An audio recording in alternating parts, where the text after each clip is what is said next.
খুব সুইট একটা আচারের রেসিপি শেয়ার করছি, আর সেটা হচ্ছে কাঁচা আমের বার্মিজ আচার। 1 কেজির মতো আম পরিষ্কার করে ধুয়ে নিয়েছি। এখন পিলার দিয়ে খোসা ছাড়িয়ে নিচ্ছি।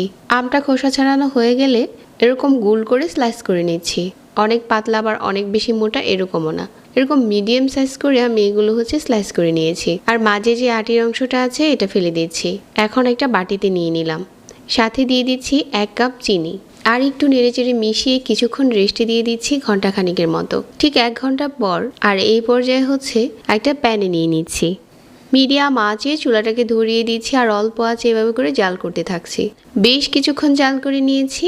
এখন এখানে 1/4 চা চামচ হলুদ গুঁড়া আর 1/4 চা চামচ দিয়ে দিলাম লাল মরিচের গুঁড়া, যাতে আচারের মাঝে দারুণ একটা কালার এসেছে এই জন্য দিয়েছি। আর এখানে নিয়ে নিচ্ছি 1/2 চা চামচ আস্ত ধনিয়া, আর 1/4 চা চামচ কালো জিরা, আর 1/4 চা চামচ আস্ত জিরা। 1/4 চা চামচ দিয়ে দিচ্ছি মৌরি, 2টার মতো শুকনা মরিচ দিয়ে হালকা ভেজে এটা আমি আধা ভাঙা করে গুঁড়ো করে নিচ্ছি। এটা দেওয়ার কারণে আজকের এই বার্মিজ আচারের টেস্ট দারুণ এসেছে।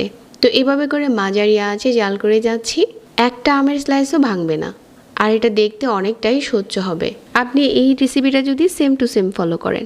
এই পর্যায়ে চুলা থেকে নামিয়ে নিতে হবে, কারণ চুলা থেকে নামানোর পর এটা আরও বেশি টেনে যাবে।